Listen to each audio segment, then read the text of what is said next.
आज आपण मैंने जानते व्यासनगर सहर में जो काली पूजा अनुष्ठित हुए एठी तार आज थिला प्राक प्रस्तुति बैठक काली पूजा एठी गोटे गणपर्व रूपांतरित होती विगत वर्ष मानक आपण मैंने जानते जे किभली शांति श्रृंखलार सहित ये जाजपुरवासी विशेषकर व्यासनगर सहरवासी ये 13 गोटी पूजा मंडप माँ कालींकर पूजा करा जाए एवं शेष दिन भसाणी उत्सव गोटे मेलन पड़िया अच्छी आमर ये चोरदा काली मेलन पड़िया से मेलन पड़िया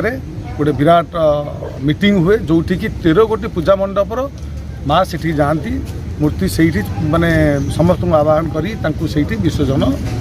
करा जाए एवं तापाई आर्टिफिशियल आमर पॉन्ड करा आपण मैंने जानी जो वर्षा किसी दिन लगी रहा से रास्ता घाट बहुत नष्ट हो जाइए लाइन बहुत थर कटुची आउ अन्य जहाँ आनुषंगिक असुविधा अच्छी ड्रेनेजर असुविधा अच्छी जो स्लाब पड़नी आज यही मीटिंग रे आमे नेलु निष्पत्ति नेलु जो जो विभाग अधीन रे जहाँ जहाँ आसूची से माने दायित्वर सहित ये पूजा पूर्व से काम सारे विशेषकर ट्राफिक समस्या आपण मैंने जानते